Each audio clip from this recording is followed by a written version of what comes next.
Welcome. This is Majesty Sussex Report, and I'm Antonio. Thank you for spending some of your valuable time here with us. The cruelty is the point. President Trump and his supporters find community by rejoicing in the suffering of those they hate and fear, writes Adam Sewer for The Atlantic. He continues to say, the Museum of African American History and Culture is in part a catalogue of cruelty. Amid all the stories of perseverance, strategy, and unlikely triumph are the artifacts of inhumanity and barbarism. The childlike slave shackles, the bright red robes of the wizard of the Ku Klux Klan, the recordings of civil rights protesters being brutalized by police. The artifacts that persist in my memory, he writes, the way a bright flash does when you close your eyes, are the photographs of lynchings. But it is not the burned, mutilated bodies that stick with me. It's the faces of the white men in the crowd. There's the photo of the lynching of Thomas Shipp and Abram Smith in Indiana in 1930, in which a white man can be seen grinning at the camera as he tenderly holds the hands of his wife or girlfriend. There's the undated photo from Duluth, Minnesota, in which grinning white men stand next to the mutilated, half naked bodies of two men lashed to a post in the street. One of the white men is straining to get into the picture, his smile cutting from ear to ear. There's the photo of a crowd of white men huddled behind the smothering corpse of a man buried to death. One of them is wearing a smart suit, a fedora hat, and a bright smile. Their names have mostly been lost to time, but these grinning men were someone's brother, son, husband, father. They were human beings, people who took immense pleasure in the utter cruelty of torturing others to death, and were so proud of doing so that they posed for photographs with their handiwork, jostling to ensure they caught the eye of the lens so that the world would know that they had been here. Their cruelty made them feel good. It made them feel proud. It made them feel happy. It made them feel closer to each other. Say during the civil rights movement, there were women who would rush out to the schoolyards when they were trying to integrate schools, and they would push over the school buses that were bringing Black children to the school, push them over and set them afire. And when I saw that, I was wondering whether I could ever get a group of Black women under any circumstances, from any walk of life, to hurt some white children, to set a bus on fire full of white children for any reason. Prostitutes, drug addicts, ministers, teachers, Black women of any level. Could I call them all together and say, we have got to burn these white children? And I didn't believe I could ever find that. So I thought those white mothers, they were not just white women, they had actually had children. They knew what that was like. But they could do that to those children. They could spit at a child. So I thought, that is the most degrading life I could imagine, of being an adult who could do that. If I were those white people, the absence of that shame was so profound that the real victim was not those children. It was those women who had given up everything, their motherhood, their womanhood, their citizenship, everything, to do that nasty thing. Now that is a true victim of history.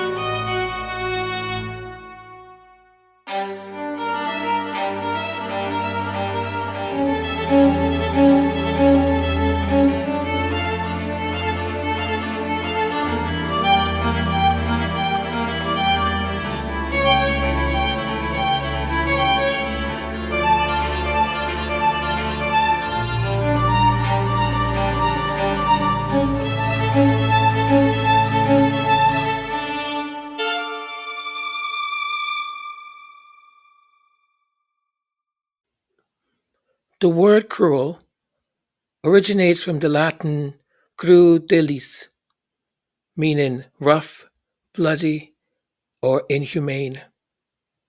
Cruelty is more than mere indifference to suffering.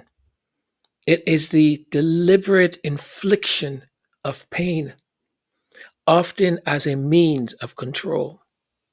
History shows us that cruelty is not an accident of governance, but a feature of authoritarianism used to bind followers through shared aggression. Psychologist Philip Zimbardo's research on the Lucifer Effect demonstrates how ordinary people become perpetrators of cruelty when placed in systems that reward dehumanization. The Stanford Prison Experiment revealed that the human psyche is alarmingly susceptible to embracing power through violence. In modern times, this phenomena is alive and well, from political rallies to online mobs.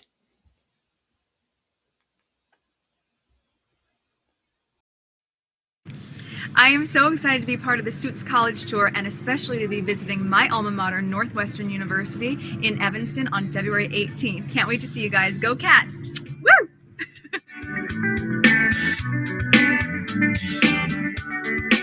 Northwestern alumni, Meghan Markle!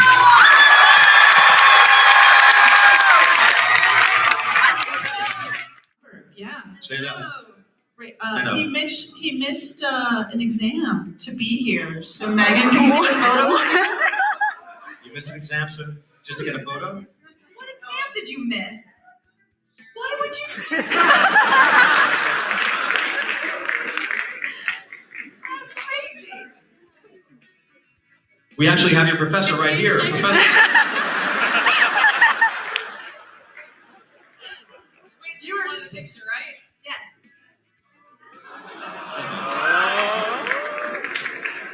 Real quick.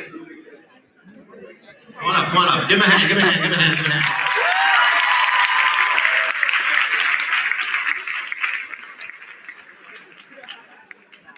And good luck in your 6 years here at Northwestern.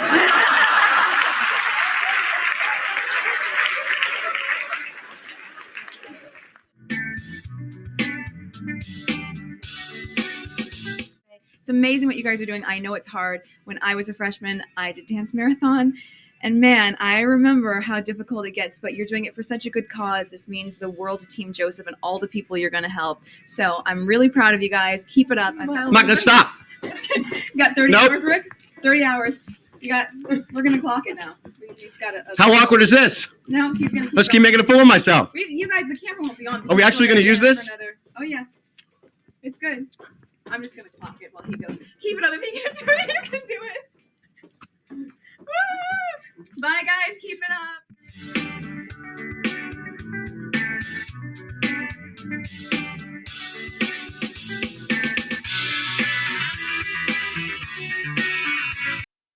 This is just a reminder that we are now in the week before Meghan, Duchess of Sussex, launches her new Netflix show with Love Meghan. And this is just a warning that it's about to get really weird online, and the British media and trolls are going to start working in overtime. You are going to see troll accounts pop out of nowhere, starting to question the littlest things, like why someone who's quite literally an alma mater of university would wear a sweater from said university.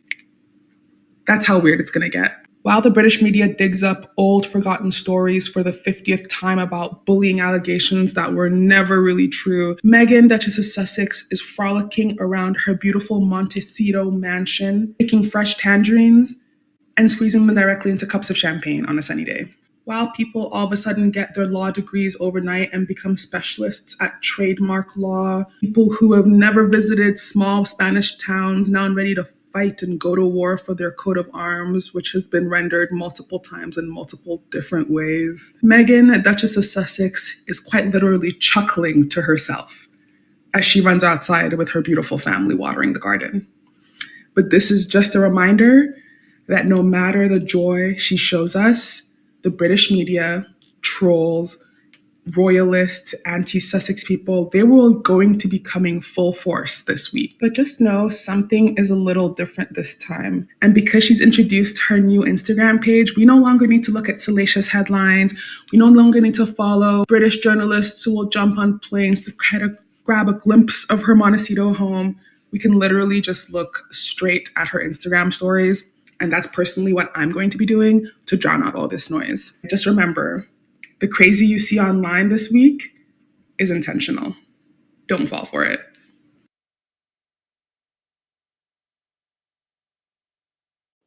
And that indeed is great advice. So, for all of us to remember that this week, next week, they're going to be throwing any and everything to see what sticks. What amazes me, I guess, for lack of a better word, I use amazes me, but it doesn't amaze me anymore. It just makes me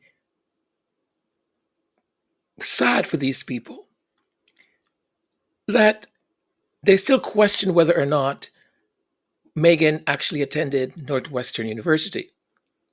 The thing that fascinates me is that the evidence is right there in front of you. Like, would they invite her back? Would she go and visit campus and do campus tours and all of that? Because if she had not attended, someone would have already from the university would have said, this Chiquita here, this Chiquita is no, Nene, she did not come to. But that, and they still insist. They still insist.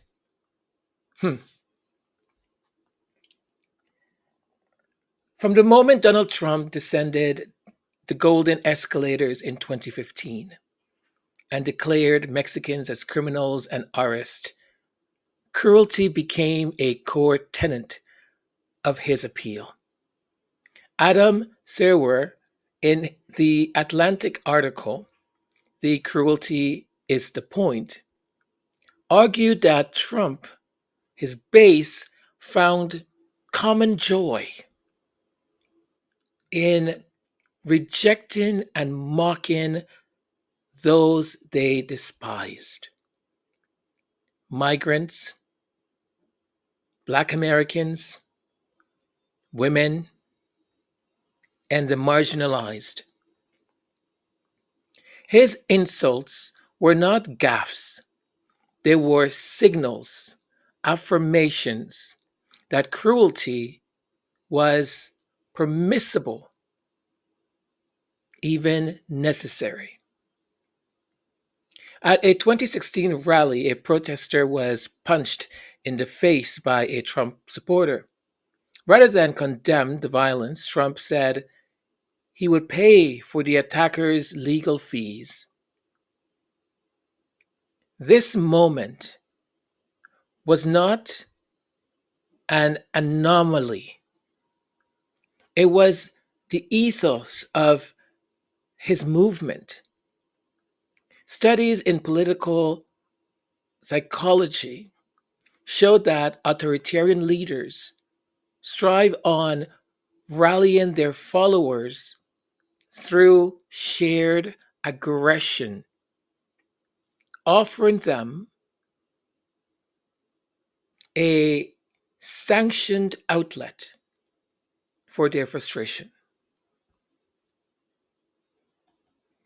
I came up with this topic and started to do, usually research just so I can have a better understanding and a solid ground to speak to you.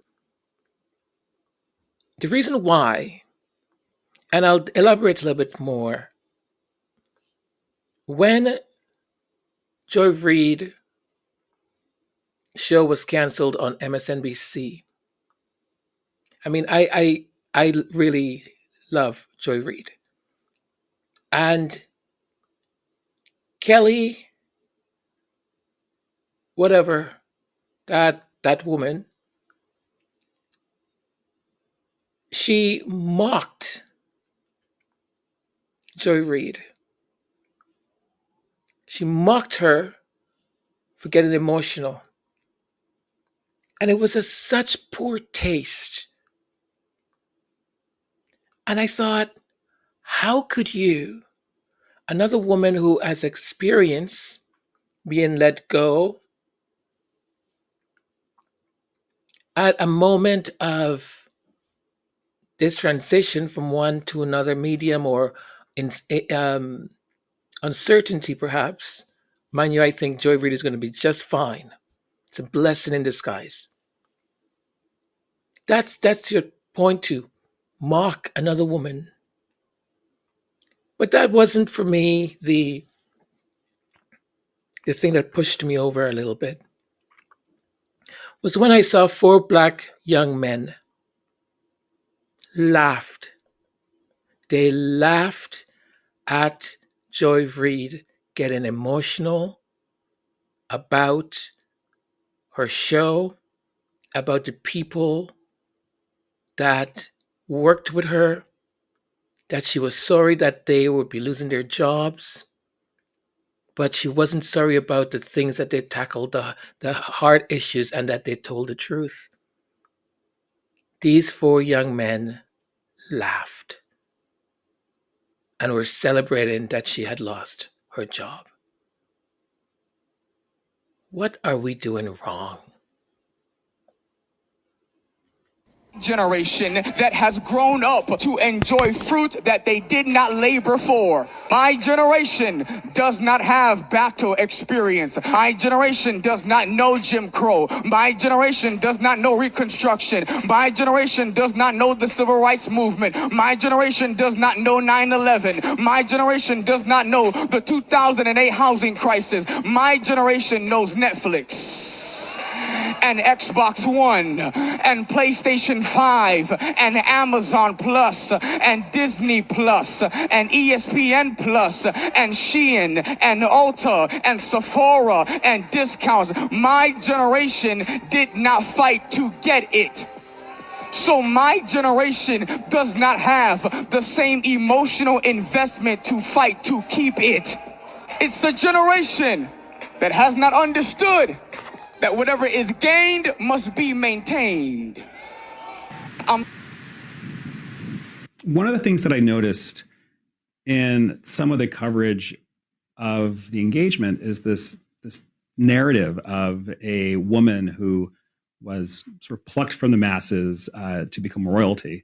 And what that storyline misses is the fact that Meghan Markle is a very accomplished woman. And with that prominence, with her success, she developed and cultivated a platform that allows her to be a very impressive and quite eloquent and highly intelligent spokesperson for women's rights and social inclusion. If you look at Meghan's career, she has really made use of the platforms that she has had, right? So she has been outspoken as an advocate for women's rights. She has been committed to inclusion and diversity. And it's that social advocacy that I hope will continue and seems to be prepared. It seems like it will continue with this new position. And I think that if you're a person who likes intelligence, and self-confidence and a passion for the arts and a commitment to doing social good and being a social advocate for the betterment of others, then I could see how that pairing could be quite successful. Few figures in modern times have endured the level of orchestrated cruelty as Meghan, the Duchess of Sussex, a biracial American woman who married into the British royal family. Meghan has been subjected to a campaign of racialized misogyny so persistent that it mirrored historical patterns of persecution. This pattern of cruelty is not new within the British royal family. Princess Diana, dubbed the People's Princess, was hunted by the press to such an extent that she described her life as unbearable, ultimately culminating in the tragic crash that took her life. The institution's historical cruelty extends further back to figures like Mary, Queen of Scots, whose imprisonment and execution were orchestrated by Elizabeth I under the guise of political necessity, but were steeped in personal and dynastic rivalry. Whether through media attacks, isolation, or strategic character assassination, the monarchy has long wielded cruelty as a tool to maintain control and public perception. The UK press branded her difficult, manipulative, a narcissist. Labels eerily familiar to those used against Black women throughout history. Prince Harry's Spare details how Meghan faced relentless attacks, often orchestrated by the palace itself. The most damning revelation was that the palace staffer, I repeat, a staffer, a so called Jason Knopf, strategically leaked negative stories about Meghan before the Oprah interview, reignited the baseless bullying accusations. If anyone was wondering, that's what the 60 Minutes Australia thing was all about. I haven't watched it and I'm not going to. A psychological study from the University of Cambridge found that dehumanization, where people are compared to animals or objects, is a common tactic in media smear campaigns. Meghan's treatment follows this pattern. Her words were twisted, her existence questioned, and her very humanity denied. Social media has revolutionized communication, but also normalize cruelty at an unprecedented scale. The anonymity and algorithm driven outrage economy fosters an environment where people revel in the suffering of others. Hate groups on platforms like Twitter, X, Facebook, TikTok created entire ecosystems dedicated to Meghan Markle, but to her downfall, echoing the same tactics used by extremist politicians or political fractions.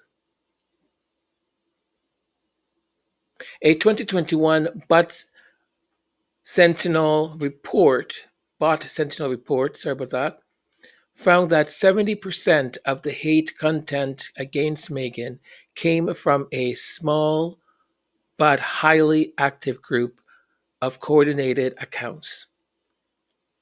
These accounts spread falsehoods that made their way to mainstream media, proving that digital cruelty is not just an online phenomenon. It shapes real world perceptions and actions. Thank you, whoever wrote this, because you gave me permission to completely geek out. Let me show you something. In this graph here, you can see public sentiment towards Harry and Meghan. So when Meghan was first introduced to the royal family, the overall sentiment was quite high. People were excited about this freshness that she brought. Yes, there were the odd straight out of Compton comment that had weird racial undertones, but the overall sentiment was positive.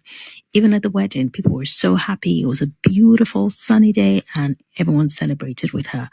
As she married into the family, the criticism came. She was being pitted against Kate, the comparison, and then stories started to leak. And this was where you see the sentiment begin to dip. But it all went downhill after Brexit. There was this sense of disappointment. There was this sense that women in the royal family endured lots of criticism and bullying from the press, and she should have just stuck it out and endured quietly. But Meghan was not going to be quiet about it. She was going to speak up. And again, sentiment started dipping. And you see it reach the lowest point after or around the Oprah interview.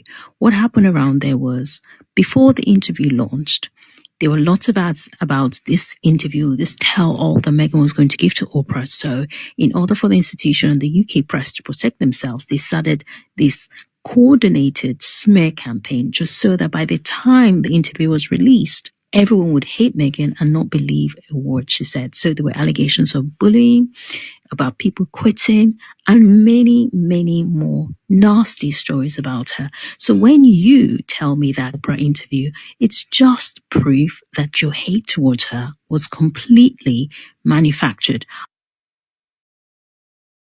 Riddle me this, TikTok. How come when I mention these two, or in particular this person here, you put all of my TikToks in post is being processed and they sit there and it's every single damn time. So this video, I'm not going to mention any of their names because no, I'm not allowed. I won't hashtag it all and I will just throw it out there to the universe. Will TikTok put it on post is being processed?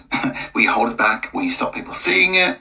Will it make the new algorithm point system? Oh, I don't know. But what's really sad is all the videos talking hate towards these two, and in particular, this person here. Nothing wrong with those videos. And the amount of views those people get and the hate comments that are allowed. Riddle me this, TikTok. How come when I...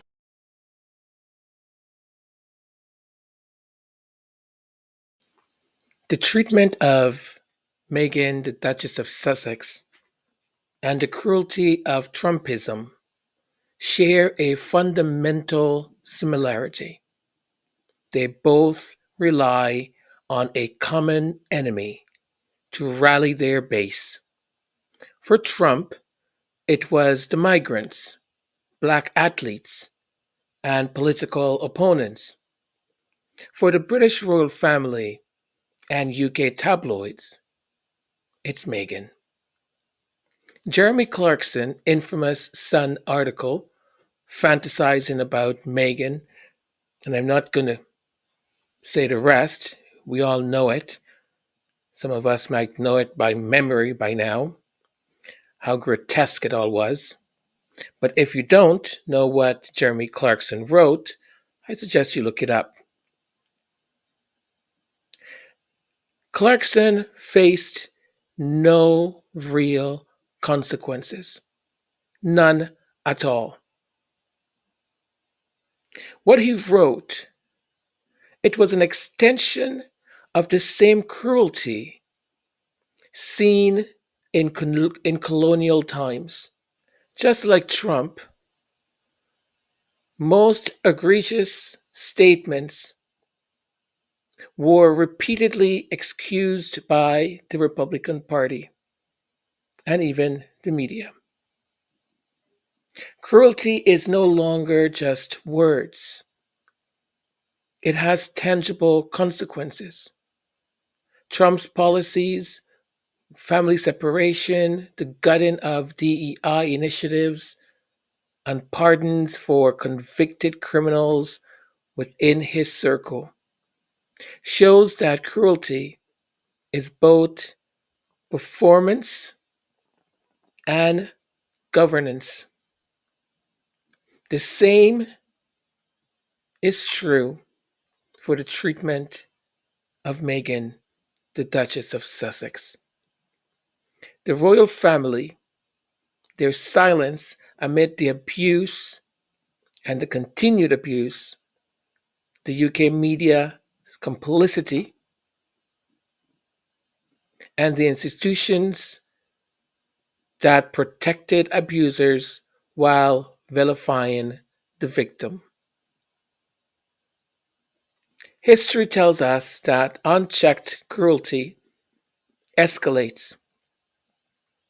The question is, at what point do we stop excusing it?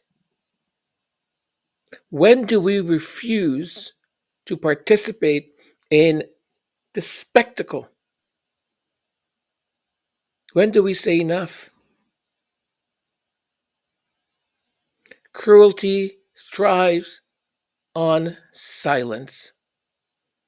The greatest act of resistance is to refuse to look the other way.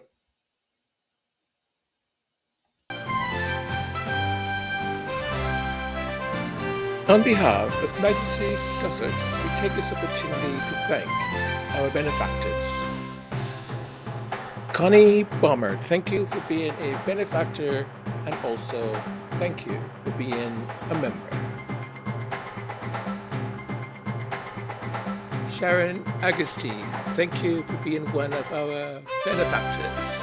Thank you, thank you.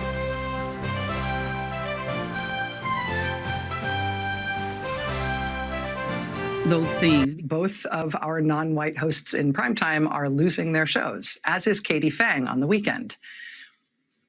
And that feels worse than bad. 10 p.m. Eastern, where Joy Reid's show, The Readout, ended tonight.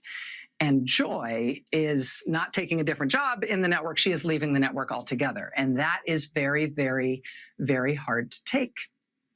I am 51 years old. I have been gainfully employed since I was 12. And I have had so many different kinds of jobs, you wouldn't believe me if I told you. But in all of the jobs I have had, in all of the years I have been alive, there is no colleague for whom I have had more affection and more respect than Joy Reid. I love everything about her. I have learned so much from her. I have so much more to learn from her. I do not want to lose her as a colleague here at MSNBC. And personally, I think it is a bad mistake to let her walk out the door. It is not my call, and I understand that, but that's what I think.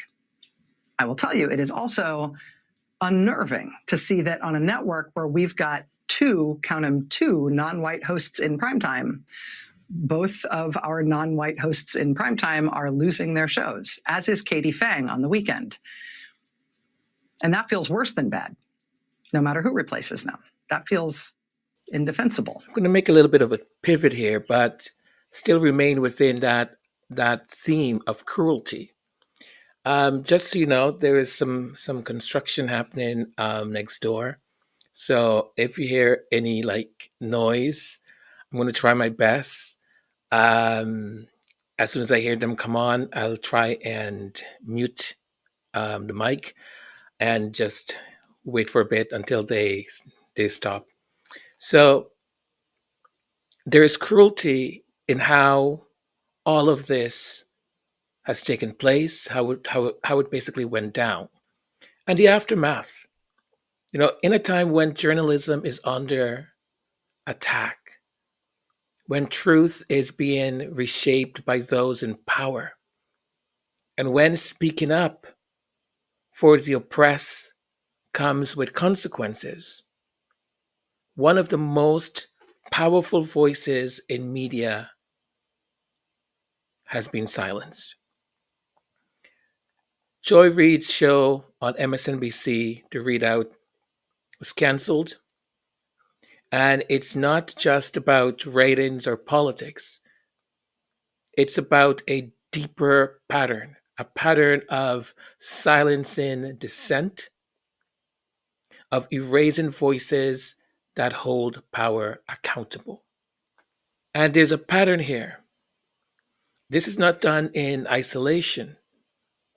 Joy Reid joins a growing list of journalists and commentators like Tiffany Cross, Mehdi Hassan, Ayman Mohayedin, whose shows have been axed despite strong ratings and loyal audiences.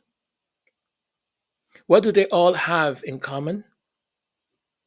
They dared to challenge the status quo.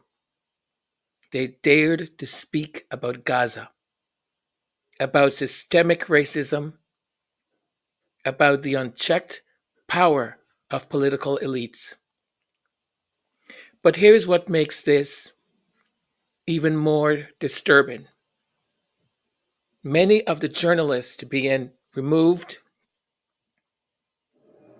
share something else in common. They are people of color, and their voices, critical of both Trump and the Democratic establishment, are being systematically erased, picked off one by one. Some say it's just business, ratings, shifting priorities, rebranding. But let's look deeper. Joy Reid was one of the few primetime hosts unafraid to call out both sides. She spoke truth about Gaza, a topic mainstream media has actively sanitized or avoided altogether. And just like that, she's gone. Coincidence? Joy Reid wasn't just another news anchor.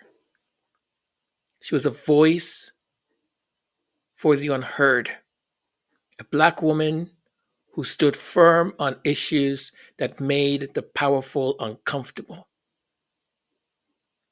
And as she said herself, she's not sorry for it, nor should she be. And I do not defend it. We are here to support Joy. Don't believe the hype about the ratings. Her show was doing very well. You know whose ratings ain't doing well, who ain't never got fired? Morning Joe. Joe Scarborough. They went to Kiss the Ring and they are still being elevated. The other, I could say a lot about other ratings, but if you look at them, Joy's show has rated very well. She's always done well. There are people in positions of power who do not like her opinions and truth telling courage when she spoke about what was happening in Gaza, among a lot of others. My show had value, and that I'm sorry that what I was doing had value. And in the end, I'm sorry, I try not to cry on TV. And I think this is kind of like me on TV, so I apologize. and that it kind of, and then it mattered. I see Karen is there, and she's been texting me as well. And so what I will just say is that in the end, thank you. Where I land is that the moment that of guilt that I felt, that I went hard on so many issues, whether it was the Black Lives Matter issues of a young baby or a mom or a dad that was killed, or when we opened up people's eyes to the fact that Asian Americans were being targeted and not just Black folks, that or went hard for immigrants who've done nothing but come to this country like my parents did and try to make a life and defended them. Or whether we've talked about what the president is doing that is subversive to the Constitution, that is injurious to our liberty, you know, defending books that people find inconvenient, you know, that Nicole Hannah-Jones put into our spirit, that we need to understand 1619 as the real founding of this country, whether it's talking about any of these issues, and yes, whether it's talking about Gaza and the fact that we as the American people have a right to object, to little babies being bombed. And where I come down on that is I'm not sorry. I am not sorry that I stood up for those things, because those things are of God. And you know, I'm a church girl too, and those are the things that I was taught were of God. And so I'm not sorry. I'm just proud of my show. We begin tonight with what I think is the question. When you are in the midst of a crisis, and specifically a crisis of democracy, how do you resist? When fascism isn't just coming, it's already here. So what, if anything, can you do about it? Well, for one thing, you can try to learn from history, from what people in this situation in countries around the world and in America have done before. As my friend Rachel Maddow always says, history is here to help. America hasn't always been a free country for everyone, and we've had resistance movements from day one. From enslaved people fighting their captivity. Shout out to Harriet Tubman, who was a 92%er before 92%ing was cool. And even taking up arms during the Civil War. To the women's movement and the workers' rights movement and the Stonewall gay rights movement. They've all been versions of the fight to make this a free country for everyone and to have a true multiracial democracy. And that is history's most important lesson, right? That the most important thing, the first rule, is to fight back, to never stop resisting. Do not obey in advance, as Tim Snyder put it. Do not take the knee, to throw in a Game of Thrones reference. Even if it's scary or uncomfortable or inconvenient, just keep saying no, or finding creative ways to say no in small ways and large. Medgar Evers said, do not shop where they will not employ you. Dr. King championed the Montgomery bus boycotts to become the leader of the civil rights movement. The labor rights movement shut down factories and hobbled industries to win the 40-hour work week that you enjoy right now, and more recently to ensure the right of workers to work from home during COVID. People have marched against the Vietnam War and the war in Iraq and against the decimation of Gaza using our tax dollars. You don't always win every battle, but the whole thing is about resisting. Joy-Ann Reid is one of the few American journalists that I genuinely respect and I enjoy watching. She's like a surgeon. When she starts to dissect an issue, you know she's going to get to the crux of the matter. She performs her duty without fear or favor. She uses her platform powerfully to represent, and I mean that's across the board. She speaks out against all of the systemic and structural issues, whether that's the patriarchy, white supremacy, Zionism. She doesn't say, well, I can't do this because of that. She holds people to account. And so we know why the MSNBC canceled her show. But I think they think that they're going to cancel her. Listen to these people. Let the Nigerian me speak out. Where Joy-Ann was running, she's about to fly. And I'm excited about the next chapter of Joy-Ann Reid. So let's do a quick throwback to one of the interviews I had on her show. Enjoy. I knew that there is racism there. It's different from the racism here. But wow. And I knew that there was like jealousy and envy inside the firm to the newer, sort of fresher, interesting members. But wow, wow, and wow. Talk about what's going on with Meghan Markle and the royals. I think, first of all, there is no difference, okay, between the racism that plays out in the United States and the racism that plays out in the United Kingdom. There is an institutional power in place that supports the system that allows white privileged men like Jeremy Clarkson to get published with such, vitriol, because there is a system in place that targets those that it wishes to oppress by racializing and marginalizing them. This is white privilege, everybody. Welcome to white privilege. And the reality here when it comes to the royal family, let me tell you, my biggest takeaway, aside from their beautiful love story, of course, is that the real villain in the persecution of Harry and Meghan is the royal family. The royal family is the most powerful and oldest family in Britain, right? And part of one of the oldest institutions. They tacitly approved, turned a blind eye to a toxic combination of misogyny, racism, and sexism against Meghan Markle, a member of their own family. Now, people, please, how am I meant to trust the King, Charles, his Queen Consort, Camilla, or Prince William, or any of the senior royals, when they cannot even protect their own? If they cannot stand up and support their own in terms of mental health, why should I take them seriously when they talk about mental health? If they cannot address issues of racism within their own institution, within their own family, why should I trust them for one single second that they're looking out for somebody like me? So I think that the biggest takeaway is that the family does not want to change. But listen, this is 2022, people.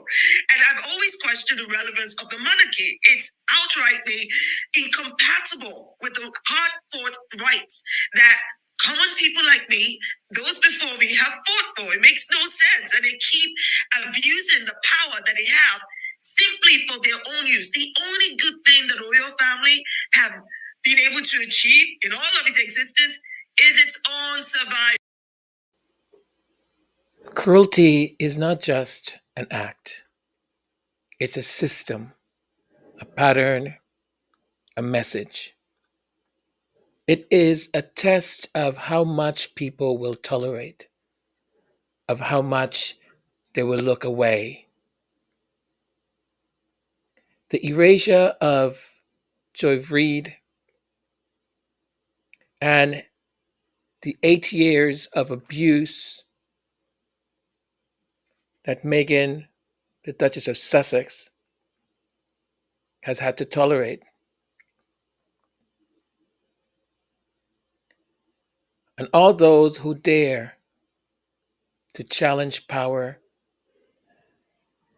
the punishment, if we may call it so, is not an accident. It is a warning that dissent will not be tolerated, that voices speaking truth to power will be silenced, and that cruelty is not only normalized, but weaponized. The question is, what do we do? What do we do? Cruelty strives on silence. It depends on us to be silent. It depends on us to say nothing. Silence is complicity. So we push back, we say no. We look out for the people we care about and defend. I hope you've gotten something out of today's episode.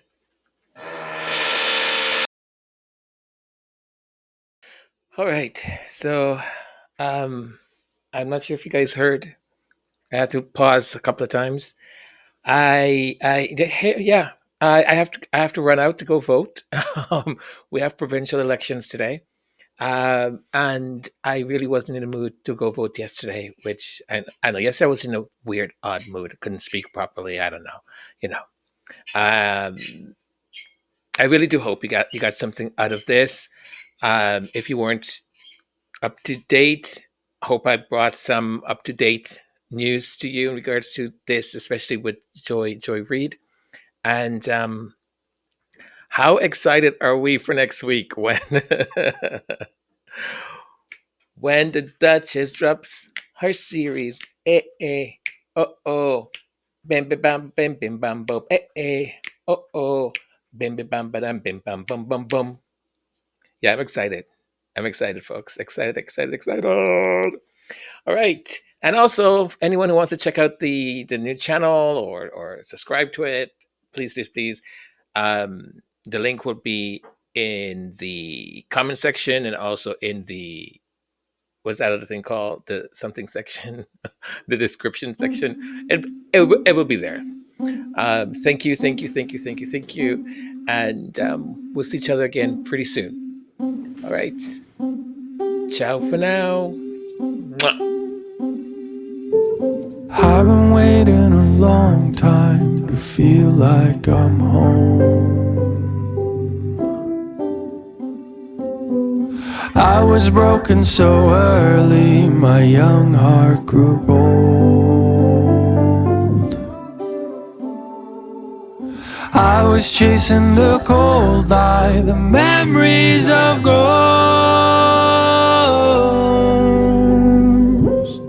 You're the hope of the morning in my midnight storm. Can you feel my love? Oh, oh, oh, oh. Can you feel my love? Oh, oh, oh, oh. Can you feel? Can you feel? Can you feel my love? Can you feel? Can you feel?